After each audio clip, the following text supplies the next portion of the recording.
Hello and welcome to Thrive in 5.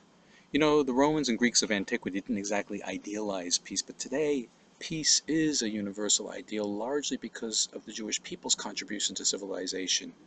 And I think a great example of our obsession with peace can be found in this week's Torah reading, where the Kohanim, the priests, are enjoined to bless the Jewish people with a threefold blessing that you may be familiar with. May the Lord bless you and keep you. May he shine his countenance upon you and show you grace. And may he lift his countenance towards you and grant you peace. The first of these blessings is generally understood to confer physical blessing. The second, spiritual abundance. And those two make sense in counterbalance to each other. But what does peace have to do with it? Why is peace the crowning achievement of this blessing? I think we can understand this by understanding peace a little more deeply, because there are different notions of peace that I think are reflected in language. For example, in English, the word for peace, P-E-A-C-E, is a homophone with the word P-I-E-C-E. And this reflects a common viewpoint about peace today, which is essentially a cessation of hostilities, peace and quiet. I have my peace, you have your peace. Neither of us are totally happy, but we're not fighting. And it serves its purposes, like the Arab-Israeli peace treaty, you know, the Egyptian-Israeli peace treaty. But there's a higher concept of peace. In Hebrew, the word for peace, shalom, shares a root with the word shalem, which means whole. And this reflects a notion of peace that's more like a synergy, where two or more pieces join together to form a whole that is far greater than the sum of its parts. If we were to take these two approaches and apply them to an analogy of four musicians playing different instruments, the first approach would essentially place each one in his own soundproof room so he doesn't bother the others, whereas the second would join them together to create a quartet. And I think we see this higher notion of peace throughout the Torah. For example, shalom bayitz, peace in the home. It's far more than husband and wife not fighting. The fact that the wife didn't hit the husband over the head with a frying pan is not shalom bayitz, but rather it's the product of the two of them combining and becoming a team that is far greater than just each of them individually. Peace has an inner dimension as well. And I think these different approaches apply there too.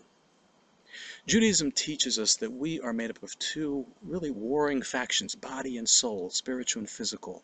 The body is a piece of meat. It wants to lay on the counter. It wants to, go to sleep and eat and take warm bubble baths and be comfortable, whereas the soul is a tiny spark of God within us. It rises up, it wants to be meaningful and purposeful, and we can feel those two things in conflict sometimes. For example, when we come in contact with that piece of cheesecake we really, really want but know isn't good for us, we can feel that struggle. Or when we make a mistake and don't live up to our own notions of right and wrong, and we feel pangs of conscience. This is something that we feel at times, and sometimes we don't feel that struggle at all.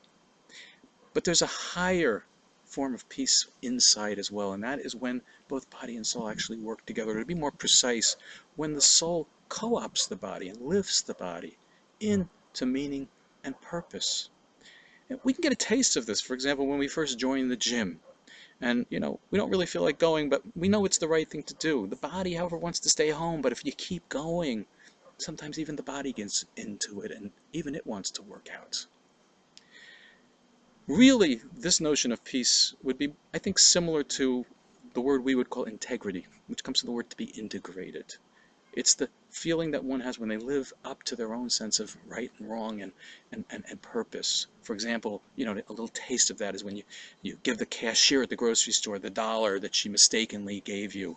It's not a great act of heroism, but it feels wonderful.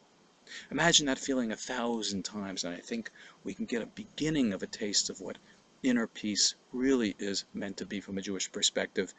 And I think this helps us understand why the blessing is as it is, because physical and spiritual abundance is wonderful, but if the two aren't working together, if the spiritual isn't lifting the physical, then ultimately they can be more of a curse than a blessing.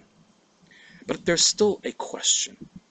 The first Lubavitcher Rabbi, in his great work, the Tanya, writes that those who have integrated themselves to such a high degree, where they have that real true peace, are rare. They're called tzaddikim, they're righteous, but most of us are called beinanim. We're people in the middle. We are people who are doomed to struggle because we haven't reached that level.